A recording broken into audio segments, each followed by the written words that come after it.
शुरू अल्लाह के नाम से जो बड़ा मेहरबान और नहायत रहम वाला है। अस्सलाम वालेकुम नाज़रीन, मैं ज़ाहिद अज़ीम आपकी खिदमत में हाज़िर हूँ। महदूद वक़्त में अपनी आइनी ज़िम्मेदारी अदा करने के लिए पुरज़म है। इलेक्टोरल प्रोसेस को मॉनिटर करने के लिए तमाम तवानाइयाँ लगाएंगे वज़ीर आज़म जनाब अनवारुल हक काकर। निगरान वज़ीर आज़म जनाब अनवारुल हक काकर साहब आज कराची पहुँच चुके हैं और उन्होंने इस चीज़ का अज़म किया है कि महदूद टाइम के अंदर अपनी आइनी ज़िम्मेदारी अदा करेंगे। उन्होंने कहा कि इलेक्टोरल जो प्रोसेस है उसको मॉनिटर करने के लिए अपनी तमाम तर तवानाइयाँ जो हैं उसको सर्व करेंगे। लेकिन एक चीज़ के बारे में जो अभी भी उसके बारे में शुबा किया जा रहा है कि इलेक्शन की तारीख़ के बारे में उन्होंने कोई बात नहीं की। उन्होंने ये तो कहा कि इलेक्शन के अंदर वो अपनी पूरी ज़िम्मेदारी अदा करेंगे और जो भी महदूद टाइम के अंदर इलेक्शन का अमल मुकम्मल होगा उसमें वो अपनी ज़िम्मेदारी को ऐसन तरीके से निभाएंगे और अपनी तमाम तर तवानाइयाँ भी इसके ऊपर लगाएंगे। लेकिन जब भी सहाफ़ी उनसे इलेक्शन की तारीख़ के बारे में पूछते हैं कि इलेक्शन कब होंगे, तो वो कहते हैं कि इलेक्शन करवाना इलेक्शन कमीशन की ज़िम्मेदारी है, उनका काम नहीं है। ये इलेक्शन कमीशन ऑफ पाकिस्तान उनको बताएगा कि इलेक्शन कब होंगे। बहरहाल निगरान वज़ीर आज़म ने यह तो अज़म किया है कि इलेक्शन के बारे में वो बहुत ज़्यादा पुरअमन है और उन्होंने इस चीज़ का भी अदा किया कि वो अपनी तमाम तर जो तवानाइयाँ हैं उसको भी सर्व करेंगे और उनके पास जो भी महदूद वक़्त है उसके अंदर वो अपनी आइनी ज़िम्मेदारी अदा करेंगे। तहरीक इंसाफ ने इस्लामाबाद हाई कोर्ट के चीफ जस्टिस जनाब आमर फ़रूक के ख़िलाफ़ आज जो है वह रेफरेंस दायर करने का फ़ैसला कर लिया है। तहरीक इंसाफ की कोर कमेटी ने यह फ़ैसला किया है और फैसले में यह कहा गया है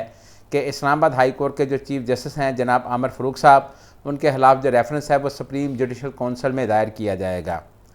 तहरीक इंसाफ की कोर कमेटी ने चेयरमैन PTI की तोशाखाना केस में अपील पर समाअत को जुमेरात तक मुलतवी करने की भी मज़म्मत की और चीफ जस्टिस ऑफ पाकिस्तान को आर्टिकल 10A के तहत चेयरमैन PTI के फेयर ट्रायल के बुनियादी हकूक़ का तहफ़्फ़ुज़ भी करने की दरख्वास्त की। तहरीक इंसाफ की कोर कमेटी ने यह भी कहा कि इंसाफ में तहीर इंसाफ के कत्ल के मुतरादिफ है। उन्होंने कहा कि chief justice Islamabad high court ख़ुद को मुकदमे की समाअत से अलग करें, यानी उन्होंने chief justice Islamabad high court जो है उनके ऊपर अगर कहा जाए तो जिस तरह पहले chairman PTI chief justice Islamabad high court के ऊपर वो अपने तहफ़्फ़ुज़ात का इज़हार कर रहे थे, आज जो तहरीक इंसाफ की कोर कमेटी है उन्होंने भी खुलकर इस बात का इज़हार किया है और उन्होंने ये दरख्वास्त भी की है कि इस्लामाबाद हाई कोर्ट के जो चीफ जस्टिस हैं वो अपने आप को मुकदमे की समाअत से अलग कर लें। देखना यह है कि इस्लामाबाद हाई कोर्ट के जो चीफ जस्टिस हैं क्या वो अपने आप को मुकदमे से अलग करते हैं कि नहीं, क्योंकि दरख्वास्त गुज़ार जो है वो तो ये दरख्वास्त कर सकता है, लेकिन तो जज साहिबान हैं ये उनकी अपनी मर्ज़ी होती है कि वो अपने आप को मुकदमे से अलग करें या ना करें। वैसे तो अगर देखा जाए तो इस मामले के ऊपर पहले भी जब कभी आला अदालतों के अंदर किसी भी मुल्ज़म की तरफ से या किसी भी दरख्वास्त गुज़ार की तरफ से किसी भी जज के ऊपर कोई एतराज़ उठाया गया है तो उस जज ने अहलाकी तौर पर अपने आप को उस केस से अलग कर लिया है। अब ये पता नहीं इस्लामाबाद हाई कोर्ट के जो चीफ जस्टिस हैं जनाब आमर फ़रूक साहब इस मामले के ऊपर अपने आप को अलग करते हैं कि नहीं, लेकिन अगर कानूनी तौर पर देखा जाए तो वो ज़रूरी नहीं है कि वो अपने आप को केस से अलग करें। अहलाकी तौर पर ये जवाज़ बनता है कि अगर वो अहलाकी तौर पर समझें तो वो अपने आप को इस केस से अलग कर सकते हैं। नैब तरमीम की वजह से मोहतरमा मरीम नवाज़ साहिबा को फिर एक मरतबा बहुत बड़ा रिलीफ मिल चुका है। सुप्रीम कोर्ट के अंदर दायर रमज़ान शुगर मिल केस में ज़मानत मनसूखी की जो दरख्वास्त थी उसके ऊपर नैब की तरफ से उसको वापस लेने के ऊपर मोहतरमा मरीम नवाज़ साहिबा जो है उनको रिलीफ मिल गया और वो सुप्रीम कोर्ट ने दरख्वास्त जो है वो वापस लेने के ऊपर खारिज कर दी है। समाअत के दौरान नैब प्रोसिक्यूटर ने अदालत से सदा की कि मोहतरमा मरीम नवाज़ साहिबा का केस नैब तरमीम के बाद काबिल समाअत नहीं रहा, इसलिए दरख्वास्त जो है उसको खारिज करके निपटा दिया जाए।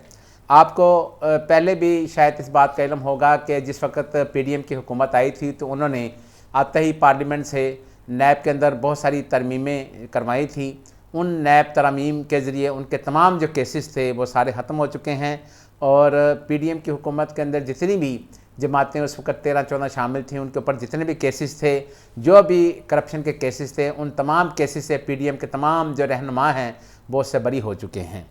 और यही वजह है कि जो आम जो पब्लिक है, जो लोग हैं, वो इसलिए इस चीज़ का इजहार करते हैं कि पीडीएम की जो हुकूमत है वो सिर्फ अपने केसेस ख़त्म करवाने के लिए आए थे। उन्होंने नैब तरमीम करने के लिए सिर्फ ये हुकूमत ली थी और उन्होंने तमाम अपने जो केसेस थे करप्शन के उनको ख़त्म करवाना था। लेकिन अगर बाजुल नज़र में देखा जाए तो ये बात किसी हद तक सच भी है, क्योंकि पीडीएम के अंदर जितनी भी सियासी जमातें हैं उनके ऊपर जितने भी केसेस थे वो नैब तरमीम के बाद वो ख़त्म हो चुके हैं। एक बात ज़रूर हम बताएंगे कि नैब तरमीम के ख़िलाफ़ तहरीक इंसाफ ने एक सुप्रीम कोर्ट के अंदर दरख्वास्त भी दायर की रखी हुई है, जो वहाँ पर ज़ेर समाअत है। और सुप्रीम कोर्ट के जो चीफ जस्टिस हैं उन्होंने पिछले दिनों इसके बारे में कहा है कि मैं इसका फ़ैसला करके जाऊँगा, क्योंकि मैं आने वाले वक्तों में, आने वाले ज़ाहिर है वो आने वाले महीने सितंबर के अंदर शायद जो चीफ जस्टिस ऑफ पाकिस्तान है उमर अता बंदयाल साहब, वो अपनी मुद्दत मुलाजमत जो है उसको उससे रिटायर हो जाएंगे। और वो जो चाहते हैं कि मुद्दत मुलाजमत से रिटायर होने से पहले पहले वो नैब तरमीम के ख़िलाफ़ जो पीटीए की दरख्वास्त है उसको निपटा के जाएँ, उसका फ़ैसला करके जाएँ। अब देखना यह है कि सुप्रीम कोर्ट इस केस का क्या फ़ैसला करती है, ये तो आने वाला वक्त ही हमें बताएगा। लेकिन बहरहाल नैब तरमीम की वजह से मोहतरमा मरीम नवाज़ साहिबा को रमज़ान शुगर मिल केस के अंदर बहुत बड़ा रिलीफ मिल गया और उनका जो केस था वो सुप्रीम कोर्ट के अंदर वो आज खारिज कर दिया गया है और निपटा दिया गया है। एक खैबर पख्तूनख्वा के एक ज़िले के अंदर बहुत बड़ा हादसा आपने देखा है कि हुआ है। वहाँ पर अटग्राम के अंदर चेयर लिफ्ट फंसने की वजह से बच्चे और असातिज़ा जो हैं वो चेयर लिफ्ट के अंदर फंसे हुए हैं, जिसके लिए बाकायदा रेस्क्यू टीमें जो हैं ऑपरेशन कर रही हैं। इसके अंदर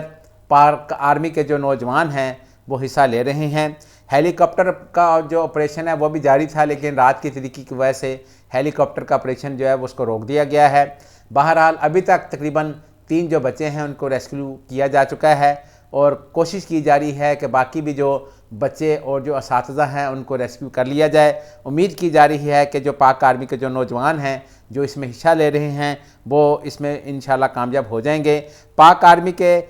स्पेशल सर्विसेज ग्रुप की स्लिंग ऑपरेशन की वाहिद टीम जो है ऑपरेशन में हिस्सा ले रही है। इस ऑपरेशन के अंदर पाक आर्मी का हेलीकॉप्टर जो है वो भी इस्तेमाल किया जा रहा था, लेकिन रात की तरीक़ी की वजह से हेलीकॉप्टर जो है उसको रोक दिया गया है। वहाँ पर चूँकि बहुत ज़्यादा हवा का प्रेशर है और रात की तरीक़ी के अंदर ये खदशा ज़ाहिर किया जा रहा था कि कहीं कोई मज़ीद हादसा जो है ना हो जाए, इसलिए अब जो ऑपरेशन है वो किसी और तरीके से उसको जारी किया हुआ है। बहरहाल ऑपरेशन अभी भी जारी है और कोशिश की जा रही है कि तमाम तर जितने भी वहाँ पर फंसे हुए जो तलबा या असातिज़ा हैं उनको बाहिफाजत जो है वो निकाल लिया जाए। चेयर लिफ्ट के अंदर जो बच्चे फंसे हुए हैं उनमें 15-16 साल के बच्चे हैं, जिनमें से 3 बच्चे जो 9वीं जमात में पढ़ते थे और जिनका आज रिज़ल्ट भी आ चुका है, और तीनों जो बच्चे हैं 9वीं के रिज़ल्ट के अंदर पास हो चुके हैं। लेकिन दुआ करें कि अल्लाह ताला उन बच्चों और उनके जो असातिज़ा हैं उनको बाहिफाजत आप बाहर निकल और ये ऑपरेशन भी कामयाब हो जाए। वॉल्यूम 10 पनामा केस का एक बहुत बड़ा वॉल्यूम है जिसके बारे में पहले भी बहुत ज़्यादा बातें हो चुकी हैं। शीट ने इसके खिलाफ वॉल्यूम 10 को खोलने के लिए सुप्रीम कोर्ट के अंदर एक दरख्वास्त दायर की थी